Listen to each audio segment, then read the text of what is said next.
నమస్తే, welcome to our channel. నేను సిరి. మనం చూసుకున్నట్టయితే శ్రీశైలంలో స్వాముల మీద పోలీసుల దాష్టికం ఎలా ఉందో మనం అందరం చూసాం. సో దాని మీద స్పందించడానికి ఈరోజు మనతో పాటు ఉన్నారు ప్రముఖ రాజకీయ విశ్లేషకులు కేఎస్ ప్రసాద్ గారు. నమస్కారం సార్.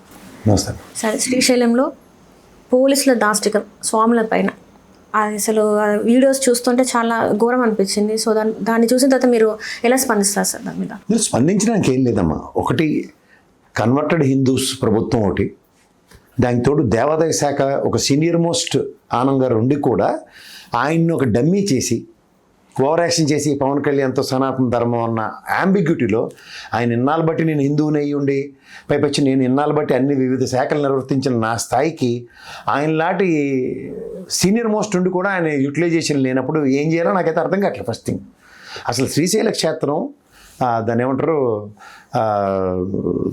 స్వామివారిది శ్రీశైలంలో మన తిరుమల తర్వాత అంత ఔన్నత్యం కలిగిన క్షేత్రం. అది అమ్మవారి పైన టెంపుల్, కిందన్న స్వామివారి టెంపుల్, వీటితో అసలు దేశంలో ప్రఖ్యాతి గ్రహించిన శైవ క్షేత్రాల్లో అది ఒక ప్రముఖమైన క్షేత్రం. దాంట్లో ఇదేమైనా ఫస్ట్ టైం ఆ శివరాత్రి ఉత్సవాలు ఇంతమంది చంద్రబాబు గారి గవర్నమెంట్లోనే ఉన్నాయి, రాజారెడ్డి గారి గవర్నమెంట్ ఉన్నాయి, జనార్దన్ రెడ్డి గారి గవర్నమెంట్ చూసాం, వెంకటరావు గారి గవర్నమెంట్, అన్ని గవర్నమెంట్లు చూసి ఇదేం దరిద్రం, ఇదేం బుర్ర తక్కుతానో నాకు అర్థం కావట్లే. అంటే ఇక్కడ ఎవరి శాఖల్లో పని చేయనివ్వట్లేదని కొట్టొచ్చినట్టు కనబడుతుంది. ఎందుకంటే దేవాదాయ శాఖ మంత్రి ఉండగా కూడా ఈ విధమైన దైద్రగొట్టు కార్యక్రమాలు కంటిన్యూస్గా జరుగుతుంటే పైపచ్చి ఒక శైవ క్షేత్రంలో ఒక ఈవో ఉంటాడు. ఆ ఈవో ఏం చేస్తున్నట్టు? శ్రీశైలంకి గత ప్రభుత్వంలో ఏం జరిగిందో, లేకపోతే గత సంవత్సరాలు బట్టి కొన్ని డెకేడ్స్, కొన్ని వందల సంవత్సరాలు బట్టి శ్రీశైల క్షేత్రానికి స్వాములు ముఖ్యంగా అరణ్య మార్గంలో వందలాది కిలోమీటర్లు నడుచుకుంటూ వస్తారు. అక్కడ అన్ని ఇబ్బందులు పడి అలాంటి వాళ్ళు ఆ దీక్షలో ఉంటారు, 60 రోజులు ఎంతో దీక్ష చేసి వస్తారు. ఇదేనా మనం వాళ్ళకి ఇచ్చే మర్యాద? నా ప్రయారిటీ తీసుకెళ్తారు వాళ్ళని అసలుకి. ఉదాహరణకి కాలినడకన వెళ్ళిన తిరుమల భక్తులకు కానీ వీళ్ళకి కానీ టాప్ ప్రయారిటీస్ ఉంటాయి. అవును సార్. ఏం చేస్తున్నట్టు ఇది ప్రభుత్వం మెజరబుల్ ఫెయిల్యూర్స్, ఒక యాంటిసిపేషన్ లేదు. లా అండ్ ఆర్డర్ ముఖ్యమంత్రి గారి దగ్గర ఉండి కూడా లా అండ్ ఆర్డర్ విషయంలో లాఠీ చార్జ్ ఏంటండి భక్తుల మీద? నాకు అర్థం కదా. ఎక్కడున్నావు? చిన్న పిల్లలకి కనీసం నీళ్లు పాలు కూడా ఇవ్వరా? లైన్లో క్యూ లైన్లో గంటలు ఉంటే ఈ ధార్మిక సంస్థలలో అందరూ ఎక్కడ సచ్చారు నాకు అర్థం కదా. వీళ్ళని అసలు మర్యాదగా ఈ మఠాలు సత్రాలు పెట్టుకుని ఎదవ పోతలు అన్నీ కాకుండా ఇలాంటి దైవ క్షేత్రాల దగ్గర నిలబడమనండి. ఆ మఠాలకు సంపాదిస్తారు కదా డబ్బులు, తీసుకెళ్ళి అక్కడ వెచ్చించండి. నిజంగా భక్తుల్ని కాపాడండి. వాళ్ళతో అమ్మ పెట్టబెడితే అడుక్కు తినదని వాళ్ళతోని కాట్లే, వీళ్ళతోని కాట్లే. దేనికి మీరు అందరూ ఇక్కడ? ఒకడేమో పూలు కుప్పలు వేయించుకొని పంతులు, ఒకడు ఏంది వీటికేనా? దీని మీద ఇంతవరకు ఎవరు గట్టిగా మాట్లాడింది లేదు. అసలు ఇట్లాంటి ఎందుకు మాట్లాడతారు? చెప్పింది లేదు. వీళ్ళు నేను చెప్తున్నాను చూడు, ఈ కన్వర్టెడ్ హిందువులు చేస్తున్న దాష్టికాలకి ఒరిజినల్ హిందువులు ఎందుకు బలవుతున్నారు? వీళ్ళందరూ నాస్తికులు. మొన్నకి నమ్మడం స్టార్ట్ చేశారు. కొత్తగా ఈ ప్రభుత్వం వచ్చిన దగ్గర నుంచి దేవుడిని నమ్మడం స్టార్ట్ చేశారు. నేను డంకపలస్గా చెప్తున్నా. వాళ్ళు నాస్తికులు, అస్తికుల కింద కన్వర్ట్ అయ్యారు. వాళ్ళకి మన ఇతిహాసాల గురించి కానీ, లేదంటే మనం నిజంగా ఆగమశాస్త్రం తిరుమలలో ఏంటో, లేకపోతే శైవ క్షేత్రంలో ఏ విధమైన నియమాలు, ఈ జస్ట్ లైక్ అలా నరసింహన్ టైప్ వీళ్ళు. అలా గవర్నర్ ఉండి వాడు జ్ఞాపకం ఉందా? అబద్ధాల పునాదుల మీద ఉండే గవర్నర్ వ్యవస్థ ఉంటుంది కదా మనకి. అలా తోడు శైవ క్షేత్రాలను పట్టించుకోకుండా ఓన్లీ విష్ణు శాస్త్రాలు తిరిగే పద్ధతులు వీళ్ళ దగ్గర ఉన్నాయి. ఏదైనా క్షేత్రమే సార్, పుణ్యక్షేత్రమే కదా సార్. ఏంటమ్మా, శివరాత్రి కన్నా మనకేమైనా పవిత్రమైన ధనం ఉంటుందా? అక్కడికి వచ్చి అది కూడా దీక్షలో ఉన్న స్వాముల మీద ఇలాంటి చిన్నపిల్లల వీడియో చూడు. ఆ చిన్నపిల్లలు తాతలు ముత్తాతలు వాళ్ళందరూ పట్టుకుని ఎలా లబోదివ్వమంటున్నారు. పట్టిడు మెలుగు నీళ్ళు ఎవరా, పట్టిడు పాలు ఎవరా? అడవుల్లో ఇస్తారు. ఆ పళ్ళు అవి కట్ చేసి పిల్లలకి వాళ్ళకి ఉచితంగా పాలు సప్లై చేసే వాళ్ళు చాలామంది ఉన్నారు ధార్మిక సంస్థలు. ఏడున్నారు వీళ్ళంతా నాకు అర్థం కాదు. ఈ కర్రకు జెండా బ్యాచ్ కల్లా ఒకసారి పిల్లండి, మాట్లాడండి, దమ్ముంటే మాట్లాడండి. దైవ క్షేత్రాలు మన హిందూ సమాజంలో అత్యంత ప్రాధాన్యత సంతరించుకున్న తిరుమల, ఈ శైవ క్షేత్రమైన శ్రీశైలంలో ఎంతంత దారుణాలు జరుగుతుంటే ఏ తమాషాలకు ఉందా మీకు? ఎవరికి చెప్తున్నారు ప్రవచనాలు? ఇదంతా కదా సార్. ఇప్పుడు బీజేపీ ఏదైతే ఉందో హిందుత్వానికి మా పార్టీ, దేవుళ్ళకి మా పార్టీ అని చెప్పేసి మాట్లాడతారు. ఎక్కడ ఎలక్షన్ల ముందు జనాల్ని ప్రలోభ పెట్టడానికి. వాళ్ళకి మళ్ళీ ఎంఐఎం అత్యంత ఆత్ములు, కాంగ్రెస్ జీవితంతో ఆడుకుని ఎవడు ఆమ్ ఆద్మీ పార్టీ వాడు ఫ్రెండ్, ఇవే కనబట్టలేదు ఎవరికైనా. ఎవరు ఉంటారు? జడ్డోళ్ళు ఉంటారు, వాళ్ళు నమ్ముకోమని వినుకోమను. ఇలాంటి వాటి మీద ఎందుకు స్పందించట్లేదు? వాళ్ళు కన్వర్టెడ్ హిందూసే. మీకు అడాప్టబిలిటీ అనేది ఉంటుంది చూసావా? అంటే నేను ఉదాహరణకి ఒక క్షేత్రంకి వెళ్ళినప్పుడు ఆ క్షేత్ర బలంతో నేను అడాప్ట్ అవ్వాలి. ఎస్, ఇది శైవ క్షేత్రం లేదు. కానీ వీళ్ళు ఏంటంటే కన్వర్టెడ్ హిందూస్, కొత్తగా నాస్తికుల నుంచి అస్తికత్వం తీసుకున్న వాళ్ళు, వీళ్ళు చేసే ఓవర్ యాక్షన్లకి అట్ ద కాస్ట్ ఆఫ్ నిజమైన హిందువులు, నిజమైన భక్తులు సఫర్ అవుతున్నారు. ఇది గ్రహించి మనం చదువుకున్నాం కదా శతకాలు. చిత్తశుద్ధి లేని పూజ చేయాలా? ఇది చిత్తశుద్ధి లేని ప్రభుత్వం. హిందూ సమాజం మీద చిత్తశుద్ధి లేని సమాజంలో ఈ విధంగా ప్రభుత్వం చేస్తుంటే ఎక్కడున్నాం మనం? ఏం చేస్తున్నాం? వీళ్ళు మళ్ళీ పైపచ్చు వీళ్ళ ధర్మపీఠాలు ఇవన్నీ పెట్టుకున్న వాళ్ళందరినీ కబంధ హస్తాల్లో, రాజకీయ కబంధ హస్తాల్లో చిక్కుకుని నోట్లో ఇంత గడ్డి పెట్టుకుని కూర్చుంటారు ఎవడు మాట్లాడకుండా. ఎందుకు మాట్లాడరు వీళ్ళు? ఇదేనా శైవక్షేత్రానికి జరిగే అపకీర్తి అని? ఇలాగే మాడాలా? ఫస్ట్ టైం కాశీనాయని క్షేత్రం ఎరగొట్టినప్పుడు రాయలసీమలో కోట్లాది మంది ప్రజలు పట్టిన అన్నం తిని కూడా ఎప్పుడైతే నాన్ రియాక్టివ్ మోడ్లో ఉన్నామో మనకన్నా జడ్డి వాళ్ళు లేరని వాళ్ళు ఇష్టం వచ్చినట్టు ఇష్టారాజ్యం చలాయిస్తున్నారు. ఇది కేవలం మన జడ్డితనం. సనాతన మన ధార్మిక సంస్థల్ని మనం ఎలా కాపాడుకోవాలో మనకు తెలియనట్టు ఎవడో కన్వర్టెడ్ హిందూ అయిన వాళ్ళు కాపాడుతున్నట్టుగా నటిస్తుంటే ఈ నటనకి మనం జడ్డి వేదాల్లో చూస్తున్నాం చూడు. ఇది మన తప్పు. ఇది తెలుసుకో మన ప్రజల్ని. అప్పుడు కూడా పవన్ కళ్యాణ్ గారు దాని మీద ఎవడమ్మా పవన్ కళ్యాణ్? దేనికమ్మా పవన్ కళ్యాణ్? ఆల్రెడీ దేవాదాయ శాఖ మంత్రి ఉన్నాడు. ఆయన దేవాదాయ శాఖ మంత్రి అయితే మాట్లాడమను. కానప్పుడు నీకెందుకని అడగదు? సనాతన హిందూ అని చెప్తాడు కదా సార్. సనాతన హిందూ ధర్మాన్ని నేను ఫాలో అవుతున్నా, నాకు ఏది ఉన్నా కూడా దీని గురించి నేను మాట్లాడతా అని చెప్పేసి ఎలా మాట్లాడు? ఏం తెలిసిన మాట్లాడు? అప్పుడే వీళ్ళు కర్రక జెండా బ్యాచ్కి వెళ్ళారు, పావుకోళ్ళు వేసుకుని తిరుగుతారు. వాళ్ళు నిలబడి ప్రక్షాళించాలి. ఆయన మన శంకరాచార్యులను అడిగి తిరగబడిపోయి చచ్చారు కదా, ఇతిహాసాల్లో ఉన్నాయి కదా. అలా నన్ను నిలబెట్టాలి కానీ కరగండి. నోరు మూసుకుని ఉంటారు ఇలాంటి వాళ్ళు అందరూ. ఈ ఓవర్ యాక్షన్ బ్యాచ్కి వెళ్ళి అందరూ ఇప్పుడు హిందువులకే మత విద్వేషాలు పెంచేలాగా. ఎవడమ్మా విద్వేషించేవాడు? ఎవడు విద్వేషించేవాడు? మన తోటి స్వాములు మనతో వెళ్ళి శ్రీశైల క్షేత్రంలో మన వాళ్ళ మీద ఉన్న అగాత్యానికి తాటి హిందూగా నేను రెస్పాండ్ అడుగుతున్నా. ఇది హిందువుకు ఉన్న పవిత్రత. కన్వర్టెడ్ హిందువులకి ఇది ఉండదు, ఓవర్ యాక్షన్ ఉంటుంది. Please understand the difference. నాస్తికుడు అస్తికుడు అవుతాడు, తప్పేం లేదు. కానీ అస్తికుడే యాజ్ ఇఫ్ అన్నట్టుగా పాతవన్నిటికీ ఇప్పుడు మాట్లాడితే కుదరదు. అడాప్ట్ అవ్వు. ఫస్ట్ హిందుత్వాన్ని తీసుకో, అడాప్ట్ అవ్వు. దేవుణ్ణి గౌరవించడం నేర్చుకో, అడాప్ట్ చేసుకో. అంతేకాని ఇవాళ నక్కపుట్టు 4 ఆధారాలు నేను చూసిన ప్రపంచం చూడనట్టు కథలు మాత్రం చెప్పకండి ఎవరికి. జడ్డోళ్ళు ఉంటారు కొంతమంది, వాళ్ళు వినుకుంటారు, నాలుగు వెండు. మీరు నాస్తికులు, సిగ్గు వచ్చింది, మేము దేవుణ్ణి నమ్ముతున్నాం చెప్పండి. లెంపలేసుకుని ఎస్ ఇవ దేవదేవుడు ఉన్నాడు, ఒక మహాశక్తి ఉంది, మేము మొన్నటిదాకా ఏదో శక్తి మేమే తోటకూర అనుకున్నాం, కాదు ఆ దైవాంశ సంబుద్ధుడిని ఇవాళ నుంచి నమ్ముతున్నాం, మనస వాచ కర్మ. ఆ లెంపలేసుకుని చెప్పమను, అప్పుడు మాడదాం. నోటికొచ్చింది నిన్నటిదాకా దేవుణ్ణి నమ్మడం అంటే అది వినాలి మనం. ఇవాళ దేవుణ్ణి నమ్మేసి ఈ ఓవర్ యాక్షన్ చేస్తే నమ్మాలా? ఎవర్రా మీరంతా? టీడీపీ వైఎస్ఆర్సీపీని ఎదుర్కోలేక ఒక ప్రత్యామ్నాయాన్ని ఏర్పాటు చేసుకుని ఒక ఎలక్షన్కి ఓట్లు చేర్చడానికి, రెండోది మన సన్నిధానాల నుండి ఒక సామాజిక వర్గానికి మన పక్క టర్నౌట్, ఆ సామాజిక వర్గానికి ఎంత దాష్టికాలు చేస్తారో చూసుకోమని. అన్నయ్య గారి ఫార్ములా, తమ్ముడు ఫార్ములా రెండు ఒకటే. ఆయనేమో ఎర్రిబాగులోడు కాబట్టి డైరెక్ట్గా తీసుకెళ్ళి ఆ సన్నిధానంలో కాంగ్రెస్లో విలీనం చేసి దండం పెట్టి పోయాడు. ఇక్కడ నటన, ఓవర్ యాక్షన్ అంటారు దాన్ని.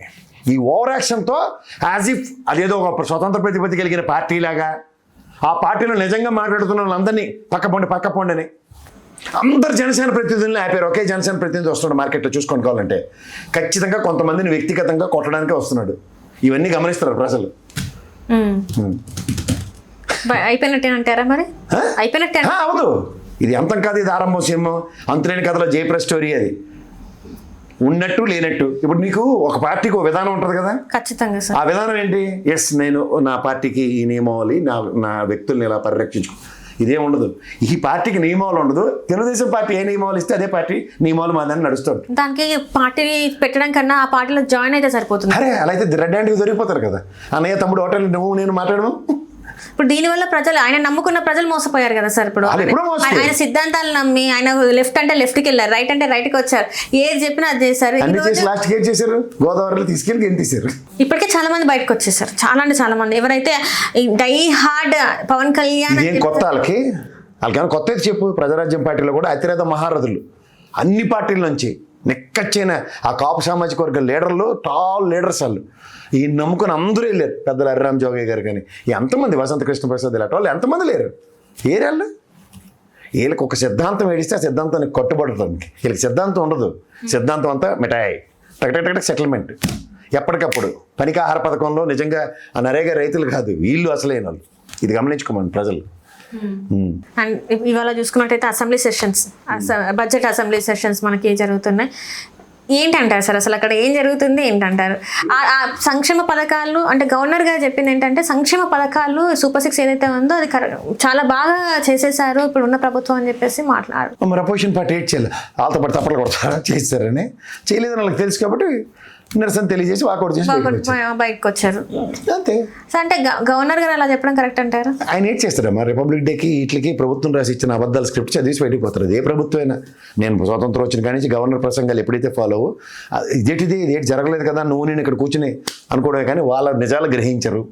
ఆ వ్యవస్థకి ఉన్న దౌర్భాగ్యమో తెలియదు, మన దురదృష్టమో తెలియదు. క్రాస్ వెరిఫికేషన్ అన్నది ఉండదు.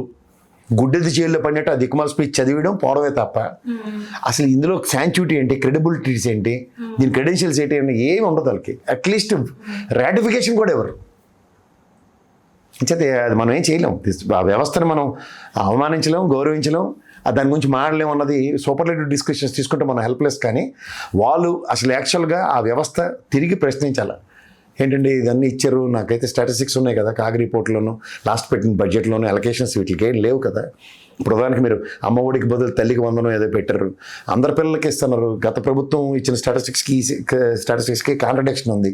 ఇది ఎలా చదవాలి నీ సంక్షేమ పథకం అందిందని అని ఇలాంటివన్నీ అతను ఎప్పుడైతే క్రాష్ క్వశ్చన్ చేశాడో, లేదా మనం పెన్షన్ల లాస్ట్ ప్రభుత్వం ఎంతమందికి ఇచ్చాము, ఈ ప్రభుత్వం ఆ వ్యవస్థ అంతా ఖాళీ కాగితాలనే ఏరుకొని తిరుగుతూ ఉంటారు కదా ఆఫీసులో కూర్చొని. ఈ కంపారిజన్స్ ఎందుకు ఎవరు గవర్నర్కి అసలు ఇచ్చిన మాట్లాడే అంత ఉందంటారా సార్? మరి మాటలు కదా, లేకపోతే ఇంకెక్కడ మన వ్యవస్థల మీద ఎక్కడ గౌరవం పెరుగుతుంది? ఆయన కూడా అబద్ధాలు చెప్తారు మనిషి. ఇప్పుడు స్టేట్లో నెంబర్ 1 పర్సనాలిటీ ఆయన, ఫస్ట్ పర్సన్ కింద రికగ్నైజ్ చేస్తాం. ఆయనే అబద్ధాలు చెప్తుంటే ఇంకేం చేయాలి మనం? కూరపరాలు తెలియాలి కదా ఆయనకి. తెలియదంటారా సార్? తెలిసి కూడా చెప్పకపోతే ఏం చేయాలి? Intentions and contentions are required కదా. అండ్ ఇంకోటి చూస్తే అభివృద్ధి కూడా బాగా జరిగింది. అండ్ గతం మా ప్రభుత్వం మారిన తర్వాత అభివృద్ధి అనేది ఇంకా బాగా అయింది అని చెప్పేసి అంటున్నారు. జిఎస్డిపిలు, జీడిపిలు ఇవన్నీ కొలమానాలు కదా. రెవెన్యూ అంటే రూపాయి రాక ఏది ఇవన్నీ మాడాలి కదా. ఇవన్నీ చూస్తూ కూడా తెలియవా? ఇప్పుడు ఆయన ఇది వదిలే రోజు పేపర్ చదువుతారు కదా, హిందూ పేపరు, మన తెలుగు పేపర్లు ఎలాగ ఆయనకి అర్థం కాబట్టి హిందూ ఇలాంటివన్నీ చదువుతారు కదా. అట్లేవో ఆర్టికల్స్ లేవా? గ్రోత్ ఆఫ్ ఈచ్ స్టేట్ అన్నది, మన స్టేట్ ఏ పొజిషన్లో ఉందో ఇవన్నీ తెలుసుకోకుండా ఉంటాడు ఆయన. ఆయన కూడా అబద్ధాలు చెప్తే మనం ఏంటి చేయాలి? అంటే ఇప్పుడు ఒకటి అంటే వన్ సైడ్ అయిపోయింది, ఇప్పుడు వాళ్ళే మాట్లాడుకుంటారు. గవర్నర్ ఎప్పుడు వన్ సైడేనమ్మా, రూలింగ్ గవర్నమెంట్ ఏదంటే అదే సైడ్ ఉంటున్నాడు. అది ఏమన్నా ఉన్నాయి, ఇది ప్రజలు గ్రహించండి. ఫస్ట్ అబద్ధాలు చెప్తున్నారు ఆయన, గవర్నర్తో అబద్ధాలు చెప్పిస్తున్నారు ఎవరు రూలింగ్లో ఉంటే వాళ్ళు. అది కూడా అతీత కదా దాంట్లో. ఆ వ్యవస్థ ఎప్పుడైతే మారుతుందో అప్పుడు ప్రజల పక్షాన ఒక మనిషి ఉన్నాడు మనకన్నా ధైర్యం ఉంటుంది. ఇప్పుడు చూడు మనకి న్యాయస్థానం ఉంటుంది, అత్యున్నత న్యాయస్థానం, ఎక్కడో దగ్గర మనకు న్యాయం జరుగుతుందన్న భరోసా ఉంటుంది. ఈ గవర్నర్తో ఏం జరగదని అందరికీ తెలుసు. ఇక్కడ ఏంటంటే మరి ఇప్పుడు అసెంబ్లీ సెషన్లో ఏమేమి ప్రస్తావించే అవకాశం ఉంది? ఏమో వాళ్ళకి నచ్చింది చెప్పుకొని పోతారు. అలాగో పోయారు కదా వైఎస్ఆర్సీపీ వాళ్ళు, మొత్తం హరికథలే. మరెవరో ఆ కోన రవికుమార్ గారు లేకపోతే రమణారెడ్డి గారు ఇలాంటి వాళ్ళు ఎవరైనా 4 మాటలు, రావణమూర్తి గారు ఇలాంటి వాళ్ళు 4-5 మాటలు మాడితే అవి ప్రజల్లోకి ఎలా వెళ్తే చూడాలి. కొలికిపూడి వాడు ఉన్నాడు ఇప్పుడు కొత్తగా, ఆయన కూడా కొంచెం గల్లం మించి ఏదైనా మాడితే ఏమో, అది కూడా నాకు తెలిసి దున్నపోత మీద జడివానే. అంటే ఇప్పుడు ఇవి ఏవైతే జరిగాయో లాస్ట్ 1 వీక్ నుంచి వాటిని ప్రసంగించే అంటే వాళ్ళు తీసుకొస్తారంటారా అసెంబ్లీలో? వాళ్ళని తెచ్చుకుంటారు, కోర్టు తాలూకా తెచ్చుకుంటారు. లడ్డు గురించి కానీ ఏవైతే దాడుల గురించి కానీ అలాంటి వాటి గురించి దేని గురించి మాట్లాడాలి? దేవాదాయ శాఖ మంత్రి ఏం ప్రతిస్పందిస్తారో చూడాలి. ఇవన్నీ ఉన్నాయి కదా సార్, మరి రాష్ట్రం అభివృద్ధి చెందుతుంది అని చెప్పేసి ఎలా మాట్లాడతారు? ఇంతవరకు నువ్వు పుట్టిన కాడి నుంచి దేశం గురించి వింటలేదు. ఇండియా ఇస్ డెవలపింగ్ కంట్రీ, అభివృద్ధి చెందుతూ ఉన్న దేశం అనేది నాకన్నా చిన్నపిల్లలు నువ్వు చదువు, నీకన్నా ఇంకా చిన్నపిల్లలు ఇప్పుడు స్కూల్కి వెళ్తున్న పిల్లలు కూడా అవే చదువుకుంటున్నారు. అసలు ఇవన్నీ చూస్తున్నప్పుడు ఇంకేం చేయాలి మనం? అది అలవాటు అయిపోయింది. ఇంగ్ ఫార్మ్ ఆఫ్ ద వర్బ్ ఎప్పుడు యాడ్ చేస్తారన్నది చాలా ఇంపార్టెంట్. దానికి బ్రహ్మాండంగా యాడ్ చేస్తారు. డెవలపింగ్ అన్న దగ్గర వెళ్తూనే ఉంటుంది కానీ అది అవ్వదు, ఇంకా దానికి ఎండ్ అనేది ఉండదు. ప్రజెంట్ పాస్ట్ టెన్స్లో కన్నా ప్రజెంట్ ఫ్యూచర్ టెన్స్ అన్నది ఈడీ అన్నది ఎప్పుడైతే యాడ్ అవుతుందో, ఈడీ రైడ్లు కాదు డెవలప్డ్ అవ్వదంటారా సార్? ఇంక ఎప్పటికీ ఇంకా మనం నెక్స్ట్ తరాలు ఇదే మాట్లాడు అవుతుంది కదమ్మా. ఇప్పుడు అదాని అంబానీ లాంటి దేశ స్థాయిలో వాళ్ళు ఎలా ఎదుగుతున్నారో చూసావు కదా సార్. ఒకరిద్దరు కాదు కదా సార్, ప్రజలకు తెలియాలి ఈ విషయం. వాళ్ళు ప్రపంచ కుబేర్లు అయిపోయి కూర్చున్నారు. వాళ్ళు నెంబర్ 1 పొజిషన్లో ఉన్నాడు అదాని అంబానీలు. అది మన దేశ అభివృద్ధి, జీడిపి పెరిగిపోయిందని మాట్లాడుతున్నారు. అందుకే ట్రిలియన్ బిలియన్ వాళ్ళ సిస్టర్ కూడా ఒక్కడికే అర్థమయ్యే ఇంగ్లీష్ మాట్లాడతారు వాళ్ళు. వాడికి తప్ప ఇంకెవ్వడికి అర్థమవుతుంది ఆ బడ్జెట్ కానీ ఆ ట్రిలియన్లు బిలియన్లు కబుర్లు. ఎప్పుడైతే ట్రిలియన్లు బిలియన్లు అంటే వీళ్ళు పని అంతా ఎత్తిపోతల పథకం అని అర్థం. Are just economy in the world. ప్రపంచంలో దేశాలు అందరూ ముష్టి ఎత్తుకుంటుంటే మనకు సామెత ఉంటుంది కదా, ముష్టిలో వేరే ముష్టి బెటర్ అని. అది ఇంకెక్కడికి మారే అవకాశం లేదంటారు. పేదవాళ్ళు మారడానికి ప్రయత్నిస్తే అవకాశం ఉంటుందమ్మా. మారడానికి ప్రయత్నం ఏం చేయాలి? Upliftment of common man, employment creation, education system enhance చేయడం, ఇవి ఎక్కడ ఉన్నాయి? వీటి మీద ఏం ఫోకస్ చేస్తున్నారు? ఒక ప్రభుత్వం ఫోకస్ చేస్తే మన చేతిలో మన పరమానంద శిష్యులు కదలలాగా మన కొమ్మను మనమే నరుక్కున్నాం. ఇంకెప్పుడు డెవలప్ అవుతుంది? ప్రజలకు అర్థం కావాలి. ఇప్పుడు వ్యవసాయ క్షేత్రంలో కరువుతో విలయతాండం అవుతుంది దగ్గర ప్రభుత్వం మహాత్మా గాంధీ నరేగా నిధుల్ని రిలీజ్ చేసింది. ఆ పథకాన్ని ఇవాళ వీళ్ళు వ్యానిష్ చేద్దామని చూస్తున్నప్పుడు ప్రజల్లో ప్రతిస్పందన లేనప్పుడు ఏం చేయాలి? గిట్టుబడి ధర రావట్లేదు, ఎవరో వాళ్ళు కేంద్ర రాష్ట్ర ప్రభుత్వాలు రెండు చేయట్లేదు. ఈ వ్యవసాయ క్షేత్రంలో తిరుగుబాటు ఎప్పుడు వస్తుంది? ఇప్పటికి చూడు వీళ్ళు ఢిల్లీ ప్రయాణాలు, ఈ తోటకూర కబుర్లు చెప్తున్నారు. 2 మ్యాసివ్ ఫ్లడ్ ఎఫెక్ట్స్ అయిన స్టేట్కి ₹1 తీసుకొచ్చారా కేంద్ర ప్రభుత్వం నుంచి? ఎందుక శివరాజ్ సింగ్ చౌహాన్తో రోజు చట్టాపట్టలు వేసుకుని తిరగడం? ₹1 తెచ్చారా? Pathetic condition. ఎంత ఘోరంగా తుఫానుకి ఎఫెక్ట్ అయ్యాయి ఉభయ గోదావరి జిల్లాలు కానీ, రాయలసీమ కానీ, ఇవన్నీ ఆ ఉత్తరాంధ్ర కానీ ఉన్న 3 ప్రాంతాలు ఎఫెక్ట్ అయ్యాయి. ఎవరికి ఇచ్చాడు ₹1? తక్షణ సాయం కేంద్ర ప్రభుత్వం ఒక, రాష్ట్ర ప్రభుత్వం ఒక, సామాన్యుడు ఏమైనా ఎలా బతుకుతాడు? ఆయన చూస్తున్నట్టయితే అక్కడే కూటమి ప్రభుత్వం ఉంది, అంటే బీజేపీ ఉంది. బీజేపీ ఏం చేస్తుంది? మళ్ళీ ఏళ్ళ మీద బతుకుతున్న కూటమి ఉంది అక్కడ. అసలు అది ఏమో అర్థం కావట్లేదు. ఏమన్నా అంటే లడ్డు ఇష్యూ ఒకటి ఇప్పుడు మాట్లాడుతున్నా, ఆ లడ్డు ఇష్యూ మీద కూడా వీళ్ళు ఇంతవరకు స్పందించింది లేదు. అసలు ఏం జరుగుతుందో ఏముందని స్పందిస్తారు? వీళ్ళు కంచరోడు చెప్పి దిక్కుమాల సోదంతా ఎవడు వింటాడు? వాడికి పటాపటా 2 జలాలు కొడితే నోరు మూసుకొని ఉంటాడు. ఎవడరా నువ్వు ఏం మాడుతున్నావు అని. అది ఏంటిది అసలు? ఏంటిది ఇంత రాక్షసత్వం? ఏంటి నాకు అర్థం కాదు. కర్కసత్వం, రాక్షసత్వంతో కూడిన ఈ ప్రభుత్వానికి వెనక నుంచి పుష్ చేస్తూనే ఇలాంటి మీడియా సంస్థలు ఉంటే ఏం చేయాలి ప్రజలు? ఏం కన్విన్స్ చేస్తున్నారు? దేవదేవుడు ప్రసాదం పొరపాటున కింద పడితే ఎంత నలిగిపోతామమ్మా కళ్ళకద్దుకుని. అది ఎలా అపచారం జరిగింది నాతో, నాకు ఎంత కర్మని బుర్ర కొట్టుకుని దాన్ని ఆ డస్ట్బిన్లో వేయడానికి లాడిపోతాం మనం. ఇంట్లో పెద్దవాళ్ళు అయితే ఆ చెట్టు కింద ఎక్కడో పెట్టరా, ఆ చేమలు కనీసం పురుగు పుట్ర అనేది తింటాయని ఎన్ని చెప్తారు మనకి. ఆ ప్రసాదానికి మనం అంత మర్యాద ఇస్తే ఇది ఏమీ కాకుండా ఆఖరికల్లా ప్రొఫెసర్ నాగేశ్వరరావు గారు నా పెద్ద ఆయన్ని కూడా వదలట్లే. ఏంది వీళ్ళు ఏం చేసి ఎవరిని బెదిరిస్తారు? కొడతారా? కొట్టమను. చంపుతారు? చంపమను. ఎంతమంది కొడతారు? ఎంతమంది చంపుతారు? ఎన్నాళ్ళు ఇదైనా శాశ్వతమైన రాజరిక వ్యవస్థలా? ఎవడరా మీకు భయం పడేది? అరే పోలీసు వ్యవస్థను గౌరవిస్తున్న మాకు కనీసం కూడా మర్యాద ఎవరా? మమ్మల్ని వదిలి మేము ఏదో టుంబ్రిగాలం. ఆయన స్థాయి ఏంది? మాలాంటి వాళ్ళకి ఎంతోమందికి విద్యాబుద్ధులు చెప్పిన ఒక గొప్ప వ్యక్తి అయినా నాగేశ్వరరావు గారు. ఆయన కూడా మీరు ఇష్టం వచ్చినట్టు సింగులర్లు, అబ్యూజివ్ లాంగ్వేజ్ అంటే ఊరుకుంటున్నావునా? వెనకడికి ఒక సామెత ఉంటుంది, ఊరుకుంటే ఉడత గుడ్లు పెట్టిందని. ఆయన స్థాయికి మీరు ఆయన బొటకన వీళ్ళకి పోరరా మీరు ఆయనకున్న నాలెడ్జ్ మీద. మేమే ఈ రోజుకి ఆయన మనిషిని గౌరవిస్తున్నాం. మేము ఎప్పుడో చిన్నప్పుడు విద్యాబుద్ధులు చెప్పినాం. మేమే ఆయనకు ఎదురుపడితే 4 సార్లు కాలు మొక్కే సార్ అంటాం. ఆయన ఒక ఎన్సైక్లోపీడియా, అన్ని విషయాల మీద పూర్తి అవగాహన ఉండి ఈ రోజుకి కూడా నిరంతర విద్యార్థి ఆయన. ఏ ప్రాతిపదిక మీద ఆయన గురించి మాట్లాడుతున్నారు? అది కూడా అబ్యూజివ్ లాంగ్వేజా? మీరు స్క్రిప్ట్ ఇస్తే ఏదైనా ఈ తపెలా ఛానల్ అనుకున్నారు రేటు ఆ ఎదవలు చదివి వస్తున్నారు కదా, చరించి చావండి ఆ ఎదవలు చదివించి స్క్రిప్టులతో. ఇంకా మాలాంటి వాళ్ళని ఆయన వాళ్ళని కూడా ప్రభావితం చేసేస్తారా? ఇంకో జన్మెత్తాలి ఆయన ప్రభావితం చేయాలంటే. ఎన్నాళ్ళు అబద్ధాల పునాదుల మీద ఇటుకలు పేర్చుకుంటూ ఎడకెళ్తారు ఎలాండి? అసలు ఏం చేద్దాం అనుకుంటున్నారు అనేది అక్కడ ప్రజలకు కూడా అర్థం కాదు. అదే వాళ్ళకి తెలియకే మన సాగుకొడుతున్నారు వాళ్ళు. వాళ్ళకి ఏం చేయాలో ఈ వయసు వచ్చిన తర్వాత కూడా ఇంత ప్రభుత్వాలు స్థాపించి 124 ఉండి కూడా ఏం చేయాలో తెలియకుండా ఉన్న నిస్సహాయ స్థితిలో ఉన్న ప్రభుత్వం అంటే ఫస్ట్ టైం చూస్తున్నాం. అది కూడా చంద్రబాబు నాయుడు గారు అంటే ఏం మాడాలో నాకు అర్థం కావట్లే. ఈ చంద్రబాబు గారి గవర్నమెంట్ అన్నా 25 పైసలు గిల్లి చూసుకోవాల్సి వస్తుంది రోజును. ఎందుకు sir 40 years of experience, visionary. ఎందుకవి చెట్టుకేళ్ళు వచ్చినట్టు వచ్చాయి ఆయనకి అని మాట్లాడుకోవాల్సి వస్తుంది. ఆయన లెగసీలో ఆయనకున్న ఎక్స్పీరియన్స్లో యూస్ టు డూ వండర్స్. ఏదే ఇప్పటికీ ఆ వండర్స్ కూడా ఎతికితే వెనకాల ట్రాన్స్లేట్ చేసి ఎదిగితే 50 విషయం ఇల్లే. అట్లా కాదు సార్, మీరు అలా ఎలా అంటారు సార్? ఇక్కడ ఐటీ తీసుకొచ్చింది మొత్తం ఆయన్నే, హైటెక్ సిటీ మొత్తం కంప్లీట్ చేసింది ఆయన్నే, కన్స్ట్రక్ట్ చేసింది ఆయన్నే. సేమ్ హైటెక్ సిటీలాగా మళ్ళీ పుత్రిలు కడుతుంది అక్కడ 8 టవర్స్ అట్ట. ఇప్పుడు అమరావతిలో ఆ చిన్నపిల్లని చేసి గవర్నర్తో అబద్ధం చెప్పించారు మళ్ళీ. ఎందుకు టవర్లు కట్టి ఏం లాభం సార్? అట్లా కాదు సార్. ఇప్పుడు ఇక్కడ ఇంత అభివృద్ధి చేసిన వాళ్ళు అక్కడికి ఎవరు అభివృద్ధి చేశారు? కలకంటూ అబ్దుల్ కలాం గారు కూడా నిన్ను అందరినీ ప్రపంచంలో ప్రజలందరినీ కలకలమన్నాడు. కళని సాకారం చేసేవాడు మగాడు. కళని సాకారం ఎవడు చేశాడు? నేను వాడు. ఆయన దగ్గర నుంచి బయటకు వచ్చిన అవసరం అంటే ఈయనే చెప్తున్నాడు కదా. ఎవరు?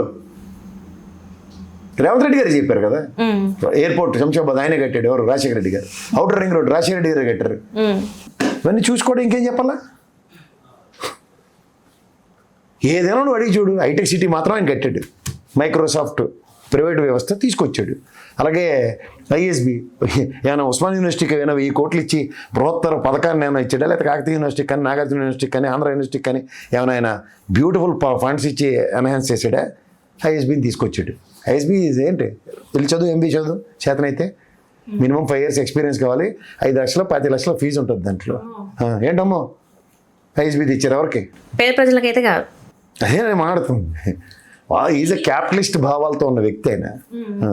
ఇవన్నీ అక్కడ ఉన్న వాళ్ళకి సరిపోయేది తీసుకురావాలి, కానీ ఇలాంటివన్నీ ఎందుకు సార్ మనకి? ప్రదే కదా అవి చెప్పమంటే నేను చెప్తున్నాను దానికి. దీన్ని జగన్మోహన్ రెడ్డితో కంపేర్ చేయమంటే నేను చేయలేను. ఎందుకు చేయలేనంటే ఆయన ఎడ్యుకేషన్ సిస్టమ్ రీమ్యాంప్ చేసి, వాళ్ళ నాన్నగారేమో ఆరోగ్యశ్రీ అంటే నాతో పాటు సమానంగా కార్పొరేట్ హాస్పిటల్లో సామాన్య ప్రజలు కూడా ట్రీట్మెంట్ చేసుకునే స్థాయి ఆయన పెంచాడు. అంటే ఇప్పుడు కొంతమంది దాన్ని వ్యతిరేకిస్తున్నారు సార్. ఏ రకంగా వ్యతిరేకిస్తున్నారు నేను ఒకసారి ఎక్స్ప్లెయిన్ చేస్తాను సార్. అంటే ప్రభుత్వం ఎక్స్ప్లెయిన్ చేయకు, అడుగు.